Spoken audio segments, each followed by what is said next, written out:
Good evening and afternoon, everyone. Welcome to the ECXO sessions where the global CX leaders talk. I would like to welcome everyone, panelists, Tabitha, and our ambassadors team helping us today, Joanna Carr from Oslo and Tom Waltz from Brighton. Today, our panelist speaker is the amazing Tabitha Dunn. And I know Tabitha for years and I always follow her career. And I really admired how she grew and she did great things. And you'll see right now, I'll introduce her. Currently, Tabitha serves as the Chief of Customer Officer. Let me take my camera off. Folks have to be in Tabitha. She is the Chief of Customer Officer in Ericsson. She leads global sales Chief of Customer Officers, Head of Customer Experience and Global Sales Excellence at Ericsson. In this role, she leads the development of customer experience, practice and strategy, the employee experience and the global sales community, and the Global Sales Center of Excellence. Before Ericsson, she served as Vice President of Customer and Partner Experience at SAP. In that role, she led the effort in building out the customer experience strategy and programs, as well as developing the roadmap for driving CX improvements in CX disciplines and leading major transformation efforts. Prior to joining SAP, she also served Concur, that was acquired later by SAP, Citrix, Philips, and she always was in top leading CX positions. With 18 plus years of experience as a leader in the CX field, Tabitha also serves as the treasurer on the board of the CX Association and is a certified customer experience professional. Today, Tabitha will be talking with us about taking your CX program to the next level of maturity. So without further ado, ladies and gentlemen, welcome. Tabitha Dunn, your stage is totally yours. Tabitha, please go forward. Oh, that's very kind of you. And really, I'd like to say that the stage is all for you and the audience. This is really about a discussion we should have together, as opposed to me spending the next hour talking at you. So please do keep that in mind. And we have wonderful moderators here to help.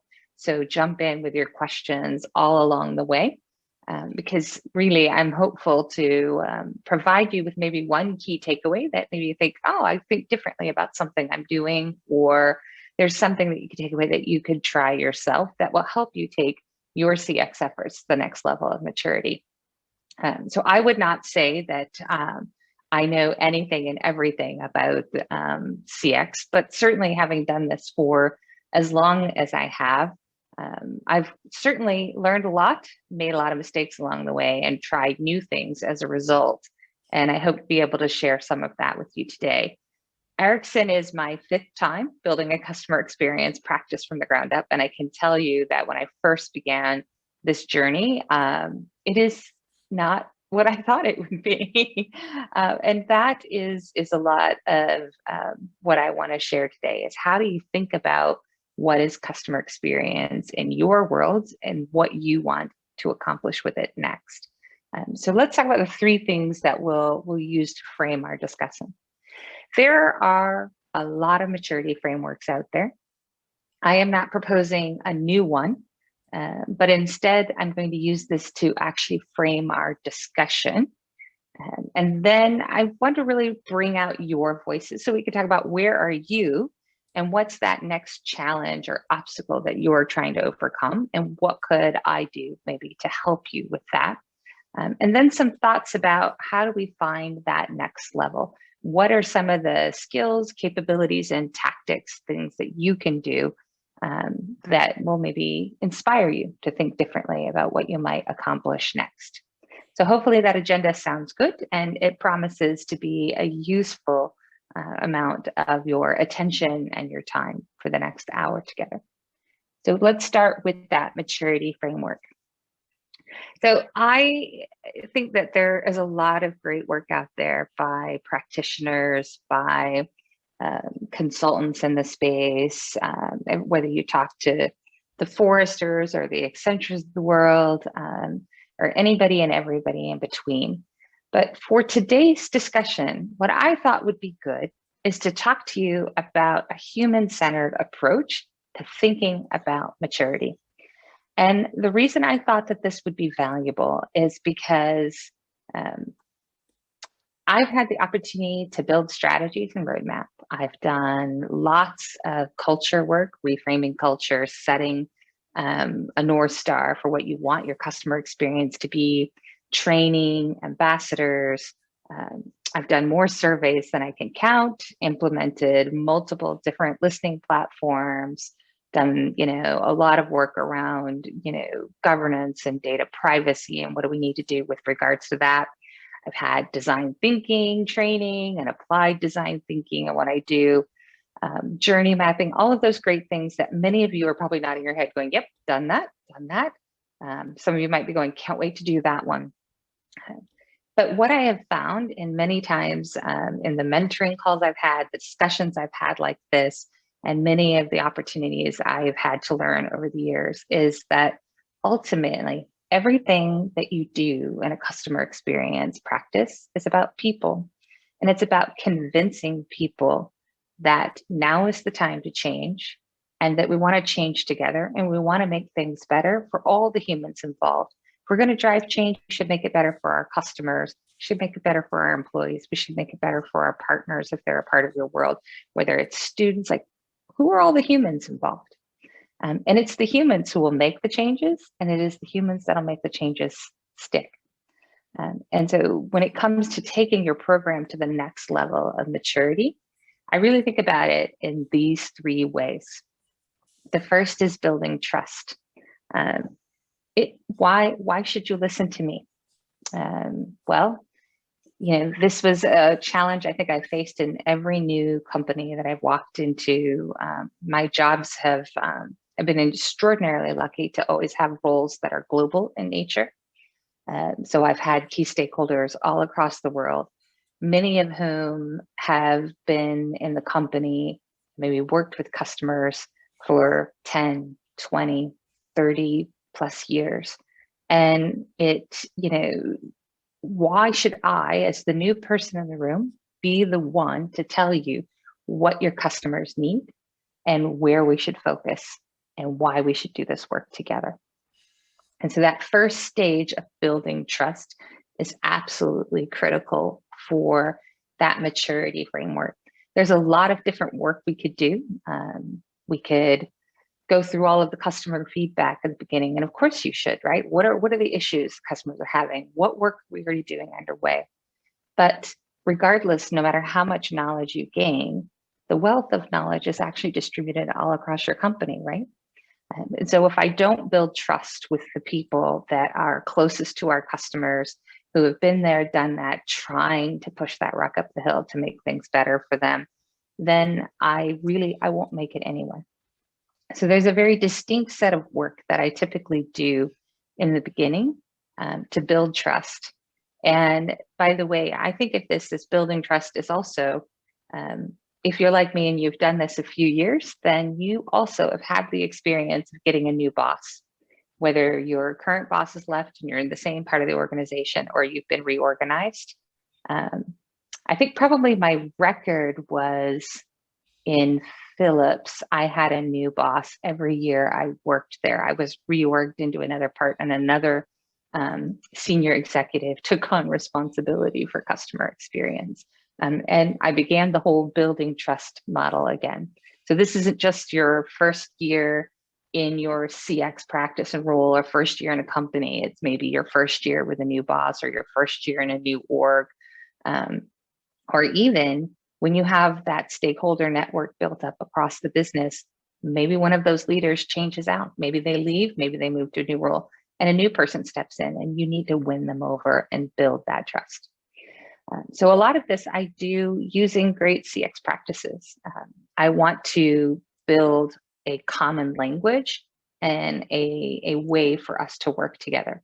So I spend a lot of time going through it and interviewing and listening and really learning and absorbing from people. And in many cases, when I'm in a new role and I'm building trust, I'm looking for, do you believe customer experience is important? And if not, why? And if so, why? I'm looking for, how would you define our customer experience and what it needs to become? I'm looking for, if you believe we should improve things, what do you think we need to do first and why? I'm also looking to understand, what your objections are. I could say that early on in this process, so much about customer experience seems so obvious to me. This was a significant pain point for our customers and our employees. Why wouldn't we go fix this? Why was it so hard to convince people to do this work? And I learned, and I actually went through Challenger sales training at one point, that really actually helped me with thinking about, how do you challenge and reframe discussions? How do you actually get good at objection handling? And part of that is really getting to the root cause behind an objection in order to really come back with a way to change someone's mind. And this process doesn't happen in one interview. It happens over many different discussions and contacts and different ways for me to try and tackle that problem and find that common ground that we have together. And this is super important in order to be successful, to do any of the great CX work that we want to do. If I don't have trust, we're not going to succeed. Then, once we have trust, whether we have trust all across or we have, trust across 70% of the leaders, then I'm looking to build alignment. Can we agree on what's the best path forward and what are the most critical priorities that we need to work on together? Because there's often a discussion about strategy being that the art of strategy is not really building a strategy. It's not trying to put everything into the kitchen sink, because it really is about prioritization. And I have lost track over the years of how many discussions I've even had with customers where they've said, you need to do this, or you need to change this, or this needs to go into the product. And, I like to be able to have a really healthy discussion about that. There's a finite set of resources. With that capacity, what should go in the box first? And then once you tackle those things and you've accomplished them, then you can take the next set of work and move that into the box to get accomplished. That alignment discussion is all about, we have to choose what we're going to work on together, and then we stay focused and we deliver, and then we adapt as the plan goes forward. But that alignment is super important, because you might have a bunch of enthusiastic people now, they're on board, yes, we should make the customer experience better, but now we don't agree on which problems we should fix first. And so that alignment, and then what resources, what money do I need? What IT support do I need? And who do I have to convince to give that to me, is all a part of that building alignment process. And the last piece is building the future. I think that for most people as humans, we often look for the thing that needs fixing, the thing that is broken. It's just part of our pattern human nature, right? That we are looking for patterns, and we're looking for that broken thing. And we feel good when we fix broken things. However, I like to also build aspiration. Let's aspire to something better. Part of this is the great work that's been done around bright spot analysis. If you haven't had an opportunity to work with that, you can certainly, I'm not the expert, you should Google the experts for bright spot analysis, but I love the concept of identifying where people are making something work when they have the same challenges other teams have not. And what worked well for them? What did they do differently that solved a problem that other people didn't think could be solved, or maybe they made progress towards that? And that same concept of bright spot is if we have an aspiration. So my family are avid Disney fans. Everybody talks about Disney, right? They have their ups, their downs, and all of that. And whether you love them or you hate them or you're indifferent, One thing they do super well is clarity on what the future needs to be, and something that is aspirational, and the way they look at their North Star. We create happiness for people of all ages. It's super memorable. I don't work there, never worked there, but I know what their statement is, and you can actually see it in the type of work they do, whether it's the type of analysis they're doing to identify how many steps does a human take before they need to throw away a piece of garbage, and that's the distance that you make garbage cans, to them wanting to make movies that they hope people love. Now, building the future might be different no matter what organization you work for, what your people find inspiring, what marketplace you're in, what culture you're in, or what your customers desire. But when you work together to build a future vision of where you want things to go, that is well rooted in what's great about your people and your company today, you give people the feeling like the customer experience is not just about fixing the broken stuff. It's also being inspired to make things better. And it really builds on that empathy that is a core part of really the whole experience design practice. So this is how I think about maturity, all about people and how we move people together and forward. So I hope that makes sense, because that's really how I want to frame our discussion, because I find that most of the time you're not looking for, is there a better way to do journey maps? Or maybe you do have a burning desire to talk about scales on surveys. But maybe that's not your biggest challenge in getting progress. Your biggest challenge is people. You need people to give you support. You need people to give you resources. You need people to give you money. And it is the people coming together that really makes it work. And for me, that's become the part of the job that I love the most. So I will pause here before we look at the next piece and say, what questions or comments do you have for me? Does this make sense? And what are your thoughts about it?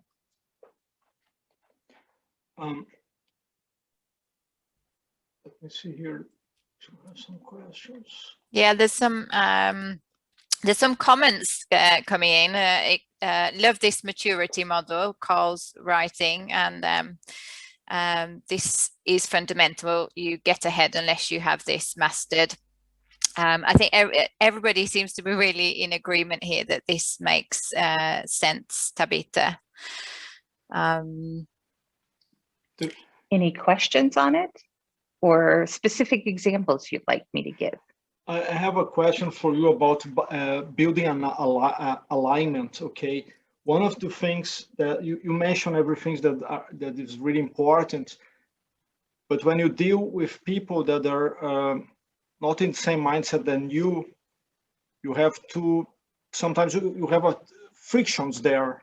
How you overcome those frictions, even though I understood that you defined that you have to find the common points here, but it's very tough to deal with people that have another approach, how to use data, for example, as you did in the past, or how to solve problems for customers, right? If you take the sales approach and you take the delivery approach, will be two different approaches here. How you deal with those kinds of executives that are really not against you, but they are not the more helpful people for your cause, especially when you come on board and you're trying to justify why you are there and why you are doing that, not just justifying why you are there. Yeah, it's hard to give general examples of that because they're not super actionable. I have felt I like to give specific examples. So let me look at this from two different lenses, and then please let me know if I'm answering the question most effectively. The first lens I look at is, how do we make decisions in our business?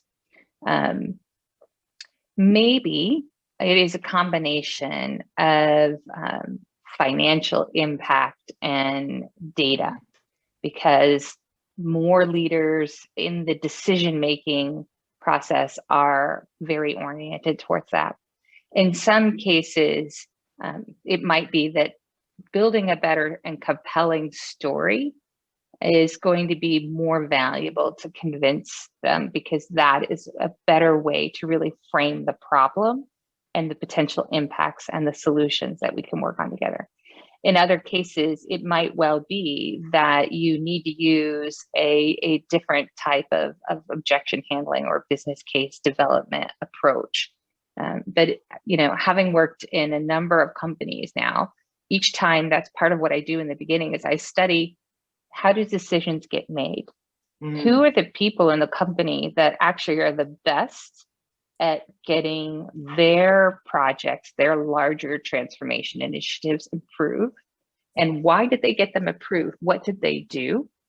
I am more than happy to learn and copy from the best. So I'm looking for how we make decisions, who makes those decisions, and what matters to them as a part of that.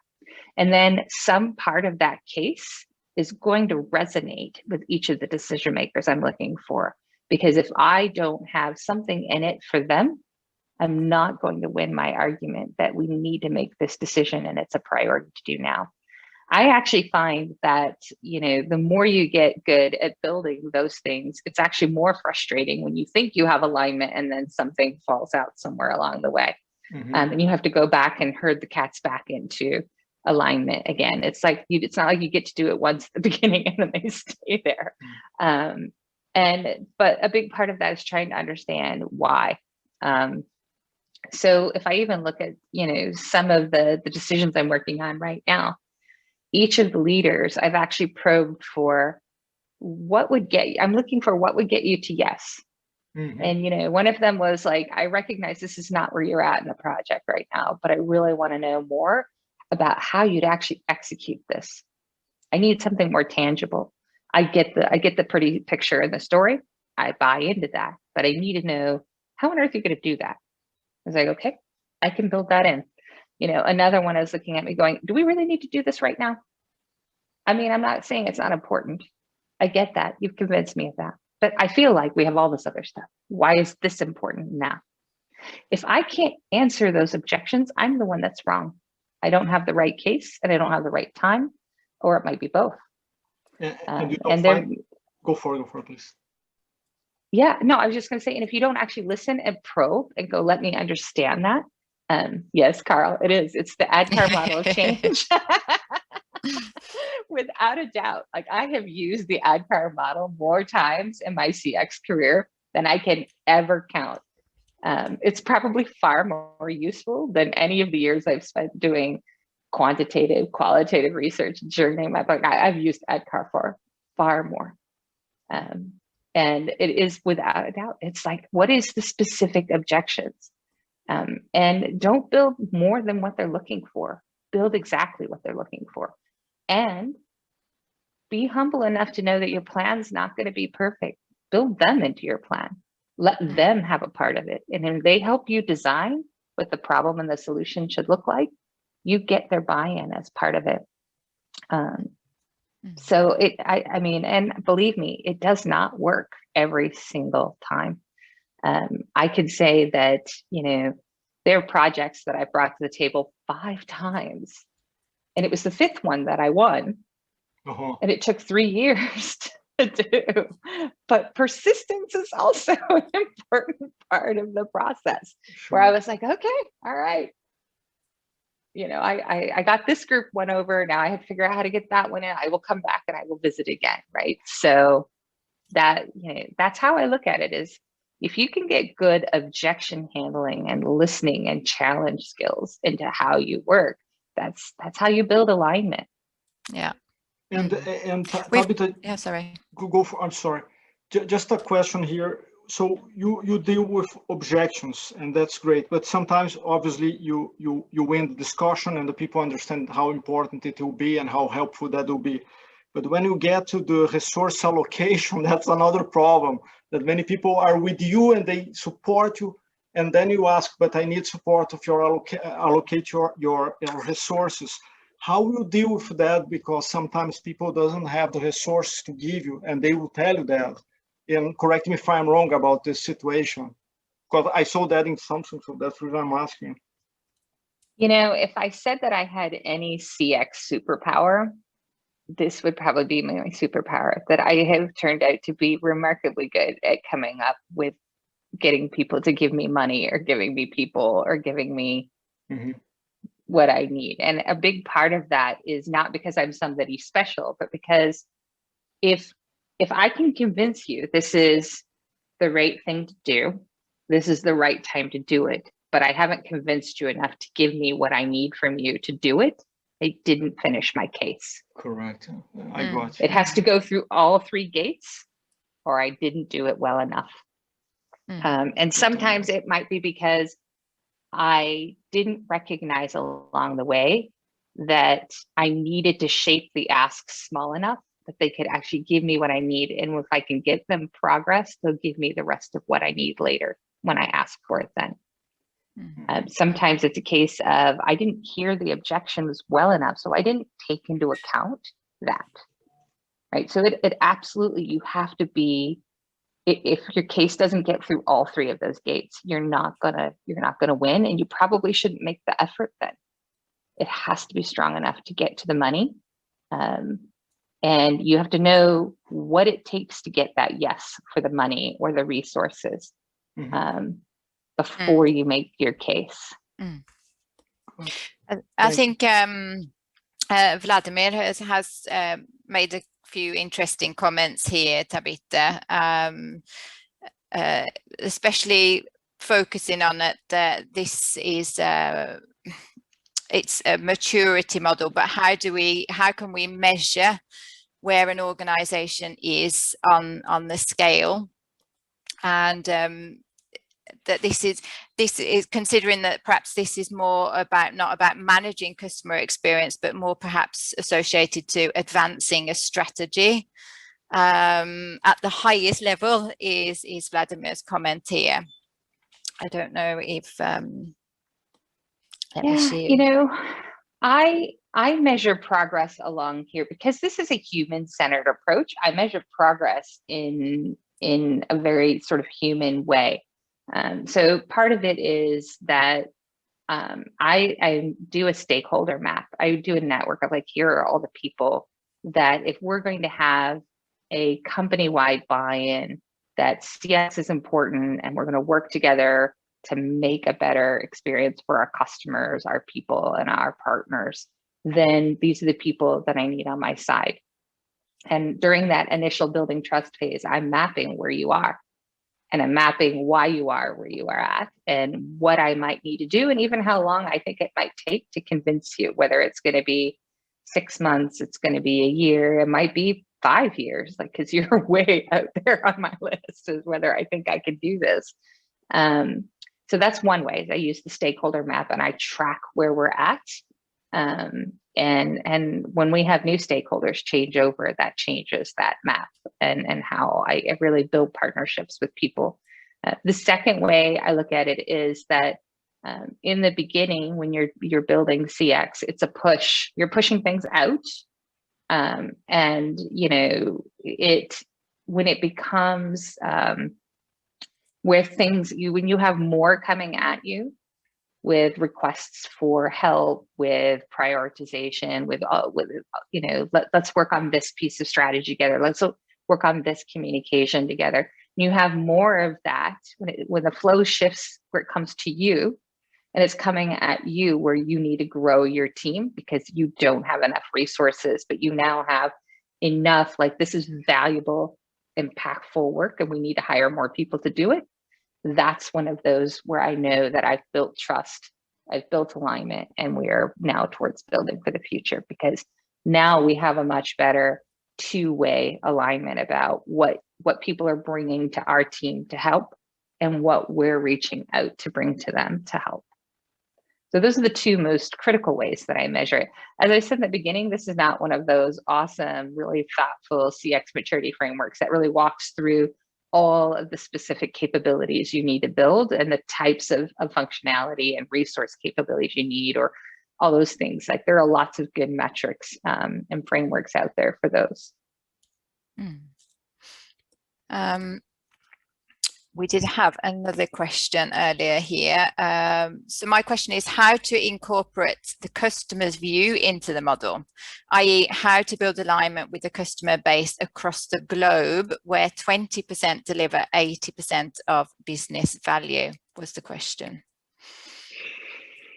Oh, well, here's the thing. When you do a human-centered design approach, you are doing this with all the humans involved.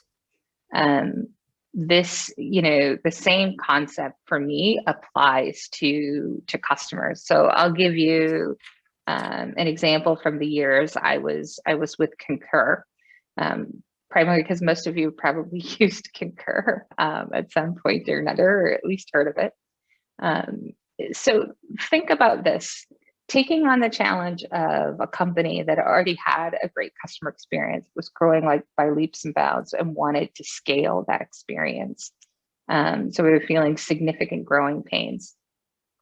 When I was working with customers, you know, the first thing I needed to prove to them was that I had every intention of not only listening to them, but learning from them and acting on what we heard.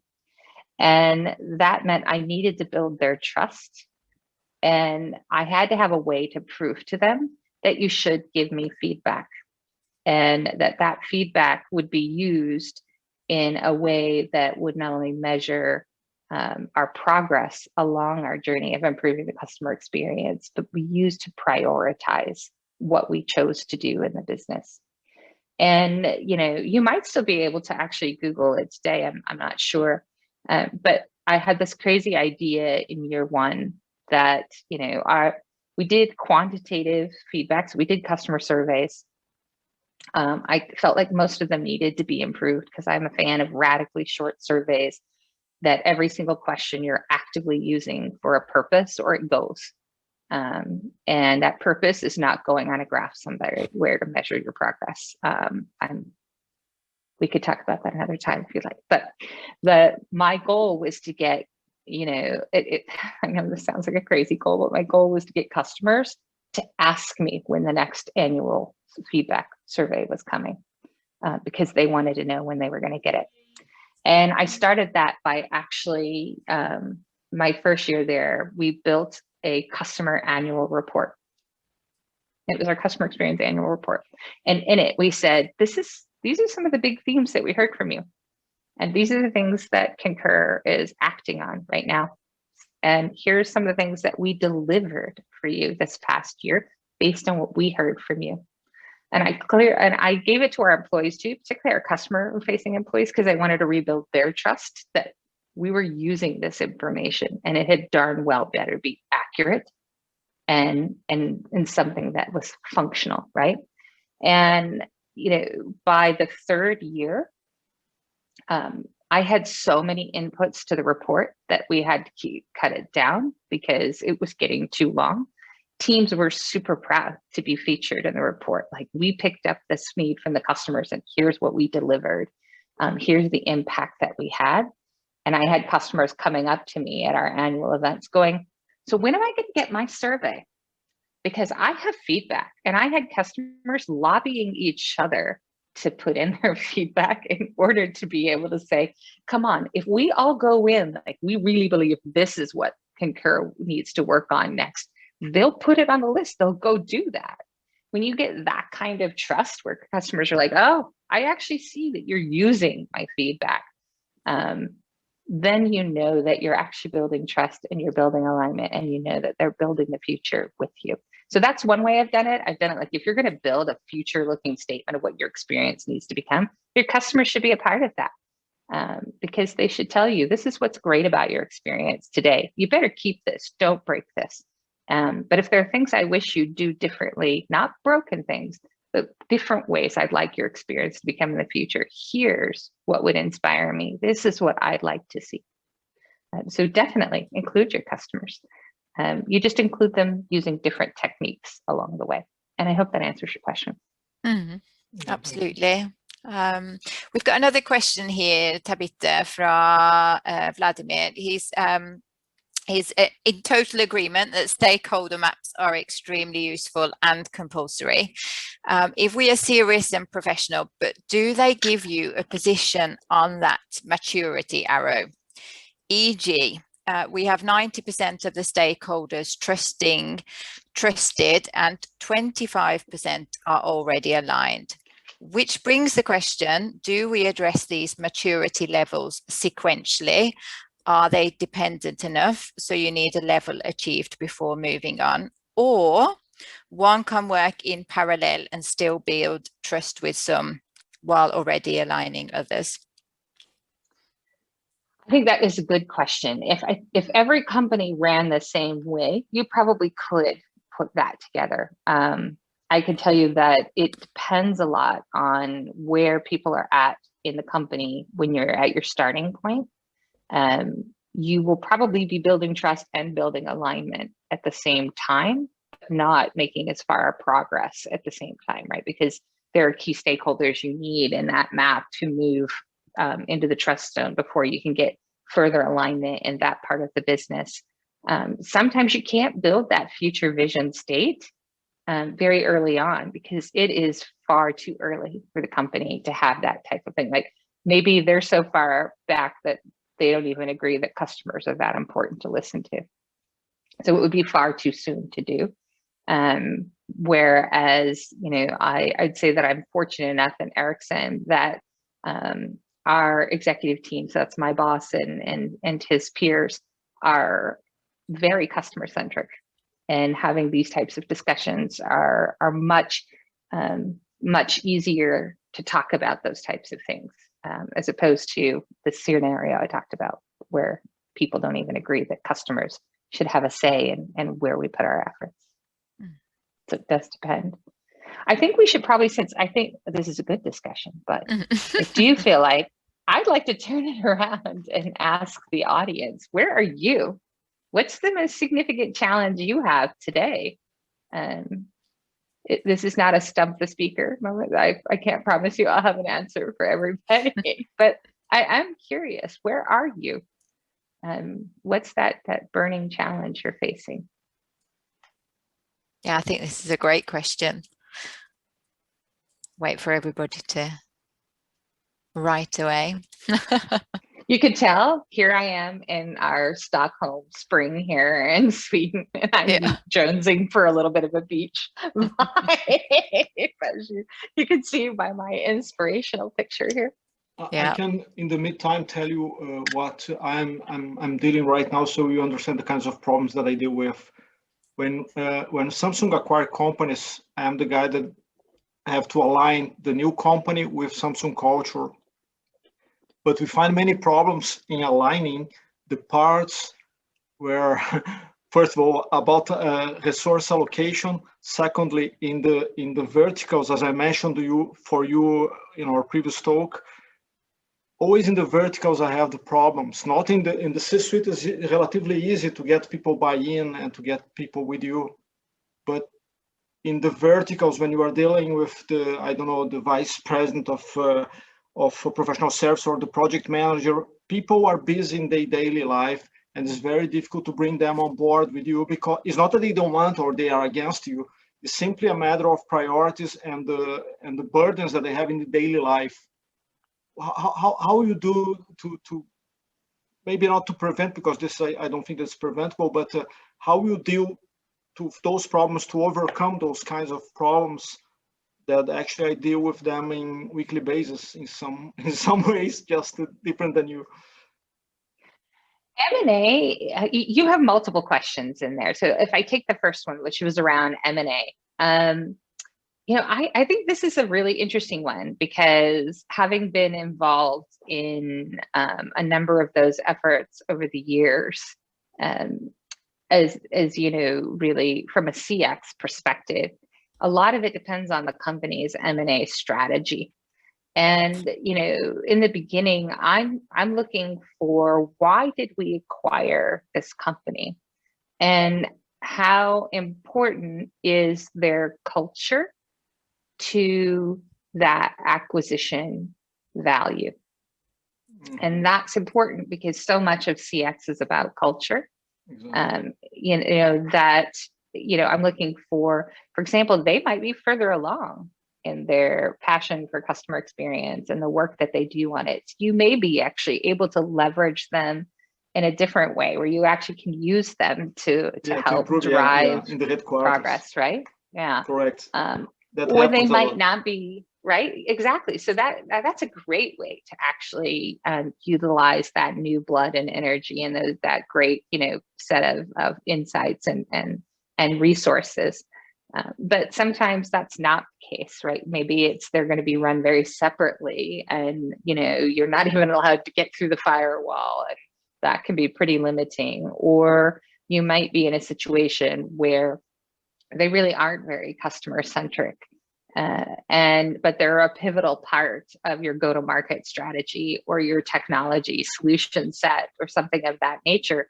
And therefore, you might need to build a stakeholder map with them kind of early on, if you can, in order to be able to determine how well you can sort of integrate them into that culture and what do you need to bring them along. So it just really depends on what the M&A strategy is specifically for each company as they come on board. When it comes to the verticals and people being too busy, I think that, with the pandemic, it's been my observation that for those of us who have been fortunate enough to be in companies where we're keeping people and there's just more work than there is people to do. Mm-hmm. And in that sense, you often have to build an even more compelling case. And this is where, having spent a lot of time also doing employee experience transformations in my career, tends to be extraordinarily valuable, because I have a firm belief that every single project that we do in my team had better do three things. It had better deliver material improvement for the customers, material improvement for the employees, and a bottom line impact for the business. If it can't do all three, it shouldn't go on the priority list right now. And then, when you can say doing this work will actually help your team, maybe it will save time, maybe it'll make it easier for them to do something, who knows? If you can frame it that way, and ensure that that's part of your success metrics, whether that's objectives and key results, or that's how you build your business case for investment, however you need to do that, it is without a doubt the best way to get people who are busy and overwhelmed to stop and pay attention and agree to help you. Because there's, as I said earlier, and I know I saw a comment flash by, what's in it for me? So I hope that answers your question. Yeah, definitely. We have some other questions here. Yeah, that was a great answer. A question here: leadership changes happen and can disrupt the best of strategies. How do you build sustainable trust and alignment so that you're not constantly going back to square one? Oh my gosh, if there was an answer for that, I would like to have that answer, because the answer I have found is you don't. There is no such thing. And that's partially why I started with the fact that I now look at CX maturity through the lens of people, because people change. They change their jobs, you get new people, organizations restructure, you lose your champions. You could be in the middle of a critical project. Like it happens, and it almost always happens at the absolute worst time imaginable. And I, to me, it just means that I have a little practice there. I take a deep breath. I find some way to vent, usually to my husband, maybe to some of my close colleagues. Then I try and reframe the discussion in my head and say, okay, I can't change reality. This is my reality. What am I going to do differently? And what do I need to do? Because guess what? This might actually be an opportunity. This person, my last boss, might have been amazing. This one might be even better. And I just don't know, right? So I try to, vent a little so I get really emotional, maybe do a little good meditation so I can get that. And then what's my next step and how do I make this work for our people. So if anybody's got an answer to that one, I am all in. I would love to hear that. But that's my best and closest answer. Yeah, back to trust. Yes, I actually do yoga on a very regular basis. And for those who have not used the Headspace app, I swear it is life-changing. Certainly, I don't think I've ever slept better in my life since I started using their sleep cast. So yeah. Just a little tip of the day. Good tip. that and dancing, Tabitha. I know that we have that in common. That's probably the one thing I miss the most since we moved to Stockholm is I no longer have my regular Sunday night Argentine tango lessons with my husband. Oh, but there's some great dance places in Stockholm, but that's for another conversation. And also for non-pandemic. Also for non-pandemic. There's another question here that is a question I'm also eager to hear the answer to. In a consultant role, my most significant challenge is how to convince companies that it's worth actually investing time in listening to an argument in favor of customer experience when they are in immediate survival mode. First, bless you. I've never been a consultant ever in my entire life. I am the glutton for punishment that likes to do this job from the practitioner side. So I will answer to the best of my knowledge, but I bet you there's some amazing consultants on the call who would be far better at answering it. But my answer would be this. Look at their situation. It's where we started. This is human nature. Is there something compelling about the obstacle they're overcoming right now that the combination of making the experience better for their customers will also make it better for their business on the things they're actively trying to do right now? If you can frame the case for them that it'll do both at that time, then you'll probably win the argument with them if they have the money to say yes to begin with, which obviously may not be the situation. But if you can't, maybe now is not the right time. I've lost track of how many times I've made a run at something I really like to do to improve the customer experience or improve the employee experience or both, and lost my bid because it just wasn't the right time. But I tried it again, maybe 18 months later. And turns out that I hit the mark right that time. It was the right time because I was looking for it. I was waiting to see when that opportunity might come up again and seized it. I don't know how that might work in the consultant world, unfortunately. So I would defer to people who are far wiser than I am in that. I would agree with you there, Tabitha, working as a consultant. And I think actually your model is a great way to have in our mindset, and when we actually approach businesses, that it is about, we need to build trust. And sometimes that means building trust before they're even a customer. So the way that I sort of work with it is that I try to build a relationship over time, and if there's something, if I come over something that's interesting for that customer, an article or a case that might be relevant to the situation that I've become aware that they're in, then I share that with them and think that this is just part of building a relationship slowly, and I truly believe when they discover that this is something we want to invest in, then that is actually the right time for the relationship. Is at least one of my input to that, but there might be some others as well, of course, here in the chat that have some other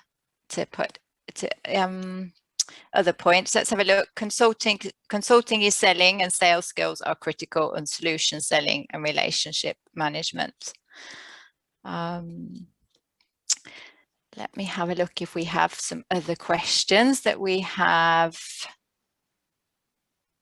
missed here. When it comes to working with creating a customer-centric culture, what are your best tips?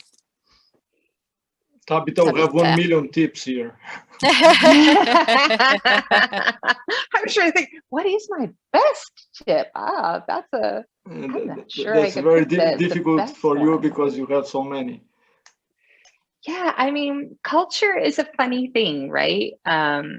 It feels like it's a living, breathing entity all of its own, because it's made up of how people work together or don't. If you have a lot of really deep silos, it's made up of how you communicate. It's made up of what you believe. It's made up of how people describe what they do and how they feel about it, right? It does eat strategy for breakfast, that's true. And lunch and dinner and snacks. And so, you know, I'm very analytical. I have, you're probably hearing that in me. Like I like to build a plan, work the plan. And then, you know, my husband would tell you, I have to have a plan A, a plan B, and a plan C, and probably all the way through like plan M, because I'm more comfortable with plans. I am not so comfortable with surprises. So, you know, you build a work life leadership set of goals that are around how you work, right? That helps you be more successful when you understand and you don't work against the way you work. Now, why am I telling you that? Well, because that's exactly how culture works, right? You can't work against culture. You have to work with it. And so you have to find, you know, if you're going to make the culture more customer centric, you have to build it already into how the culture flows. So sometimes, for example, it's best to do it grassroots. You really do want to convince people to do it from the ground up, and they'll change the culture for you. Sometimes you do it by inspiration and teaching. And then again, you'll get people to change the culture for you. Sometimes you do it by integrating it from a top down because it has to be part of your vision, your purpose, your mission, your values. And you work the problem from that direction.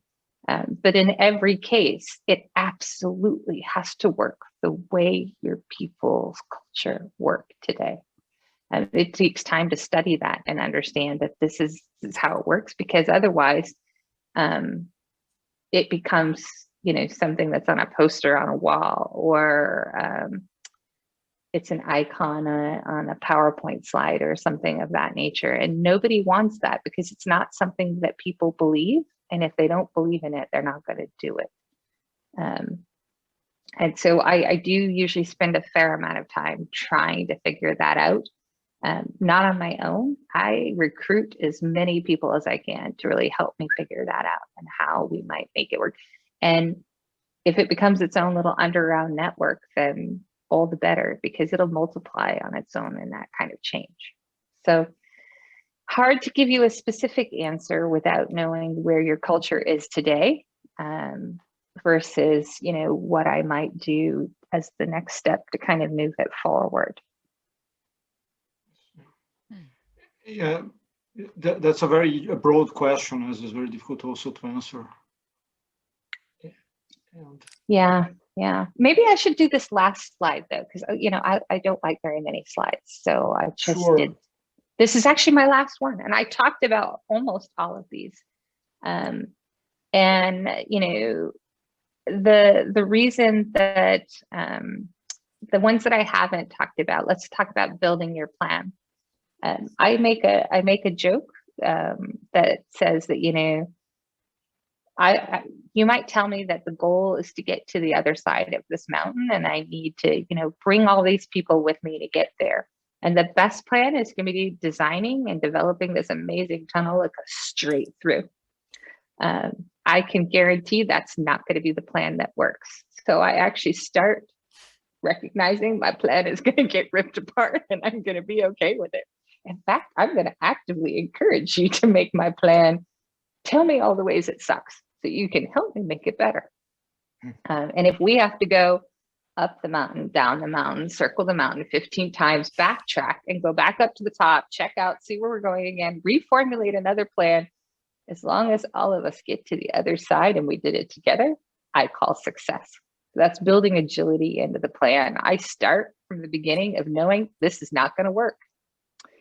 And so I'm going to be okay with that. In fact, I'm going to encourage it. If my plan is going along smoothly, I am suspicious.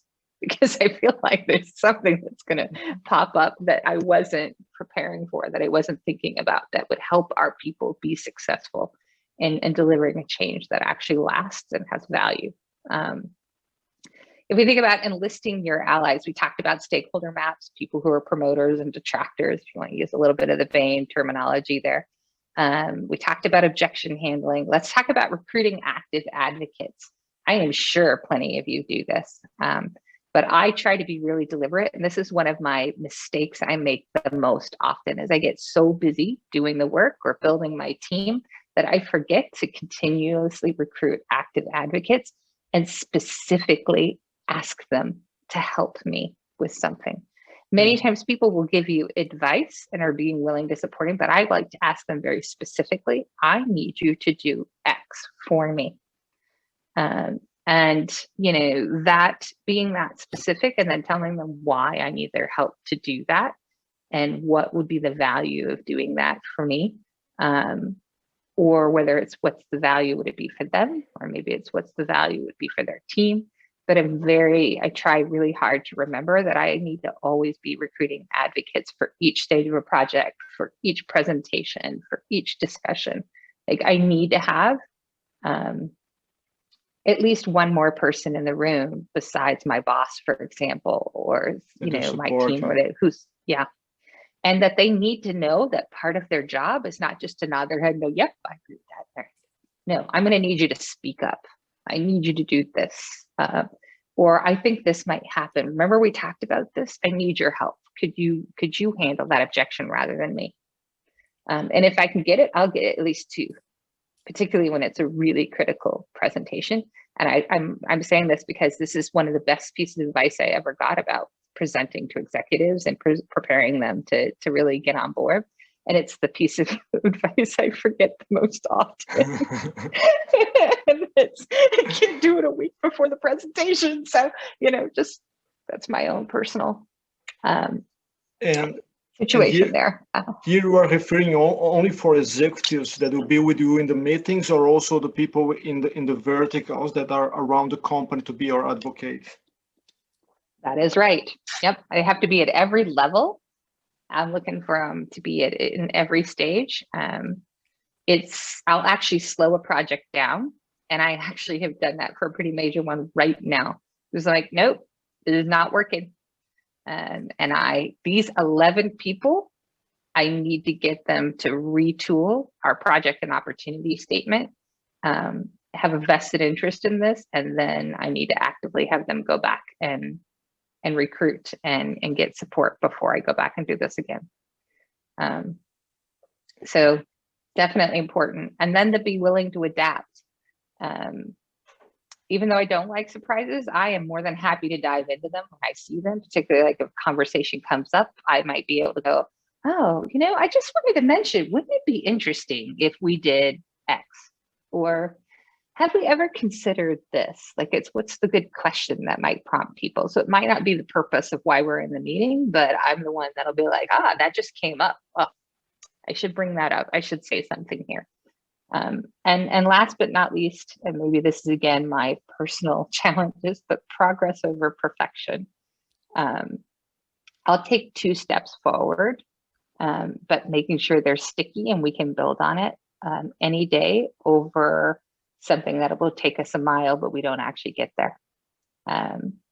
And that's probably the biggest thing I try to help my team, because they get so passionate about where we need to go and what we need to accomplish and what's possible that they forget what we have accomplished, because they're just so fixated on what we haven't done yet and how much further we have to go or what has failed.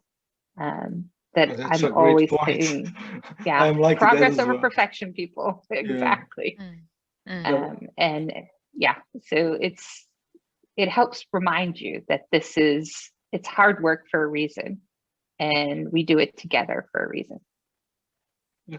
And one question for you, Tabitha, before we start to finalize the presentation. CX obviously is an ongoing activity for forever. Yes, you are never stopping that, because you must do admin, and that's always changing and improving. in transformation, many people expect. I would like to hear your thoughts about that. I see many times people expecting that a digital transformation, an initiative of transformation in our organization is something that will have a timeline. And I find that very funny because this will never end, because if it's not CX, it will be something else tomorrow and you have to readapt again. And, you know, all the business are adapting constantly. How you deal with those kinds of, I would not say objection, but I would say people that are expecting something to finish tomorrow. Like I finished my project or my program of CX and I'm done now, let me go home, you know, something like that. And it doesn't work in that way. How do you deal with those kinds of executives that expect something like that, very kind of, sometimes it sounds for me, sometimes very, very backwards? I think it's a good question. Yeah. If your definition of customer experience is to fix what's broken, and at its core, that's the end, then yeah, you could, in theory, you could fix it all or fix the worst part and be done, right? Without a doubt. And I'm not arguing that that's a bad definition or even a bad outcome. If, however, that you believe that you should both fix what's broken, but you should also inspire what's possible, then no, it won't ever be done. But you'll get to do new cool things, and you'll get to try and fail at a lot of other cool things too, right? So I think it really comes down to how do you define CX as to whether, you know, you choose to do both, or you choose just to fix what's broken. But, you know, that's not a bad thing. Just depends on how you look at it, I suppose. Yeah, I found people that expect, hey, so when is going to be done? And I say, what? And I don't understand even the question or the observations. I said, so that shows me sometimes that they don't understand what we are doing, because it's impossible to be done. It never will be done. You are always improving. It's an ongoing thing. So that was the reason. That's an objection. I love understanding objections. You know, it's the quiet ones that make me nervous, because I don't know what they're thinking or feeling, and I don't have any traction to have a conversation and learn something from the quiet ones unless I can pull out their voice. Thank you very, very much. Any other question for Tabitha? We did have one last question. Go for it. If we have time, can you tell us a bit more about what capabilities you're responsible for in Ericsson, i.e. what capabilities you have the budget responsibility for versus which you're having to influence? It's a question that relates to how the CCO achieves influence in the business. Is this a long one for a last question? Well, I'll start with in Ericsson. I have responsibility for the entirety of our customer experience, which includes what do we want it to become, what matters most to our customers, what should we prioritize to drive change and fix. It focuses on how do we measure our progress. I'm not fixated on all CX changes should be done by my team. In fact, if they're all being done by my team, I've failed in my job as a leader. So this is inclusive of building, you know, all of the best practices in CX and capabilities into our organization, some of which are in my team, some of which are not in my team. But the responsibility for really driving us in the right direction and setting that direction and helping us build a plan to work that problem and solve where we need to go, that sits with me. I have employee experience responsibility. They don't report to me, but I have like that we must continuously improve their experience and set what their needs are for the future for the people in our sales, pre-sales, sales support, and commercial management job roles all across our globe. And then I also have sales excellence, which is all of our sales tools, our sales decisions. What do we really want our future sales process to be? How we sell, and really what is it, the change management and adoption that we need for that. It fits together in Ericsson because it's a deep relationship in between Ericsson's people and our customers. And so being really responsible for making the experience better for our people who face our customers every day is a good way to ensure that I am always working on something that makes it better for our customers and for our people at the same time. So that's my responsibility. But do I still have to ask for money and people and resources and IT funding and all of that stuff? Oh, I have to do that almost every single day. And I will probably continue to have to do so, because we should always be working on what's the next challenge or the next opportunity we should tackle. Tabitha, Joanna, Tom, thank you very much, everyone, for coming. I would like just to a last question before we leave. How do people can get hold of Tabitha Dunn if they want to get in contact with you? I'm a little slow, as Ricardo can attest. Yeah, I know. These days. LinkedIn is the best one. But I do actually respond on LinkedIn. That is the best way, because I will get to you, and it won't be too terribly long. I just have found some extraordinarily long hours as of late, the last 18 months to 20 months. So I'm a little slower than I used to, but I promise I'll get back to you. And I'm always happy to help, and I'm even happier to learn from all of you. That's part of what I really love about what I do every single day. So thank you all so much for the time, the great questions, and the energy. I really appreciate it. Thank you very much, Tabitha, for coming. Thanks for the time. Okay, we really appreciated you come here to visit us. It was a pleasure, and we hope to have you again in the future, and we hope you stay here in Europe with us. Okay. I plan to for as long as I can. All right. Have a great evening. Thank you very much, everyone. Have a great evening. Thanks a lot. Thank you. Thank you. Bye-bye.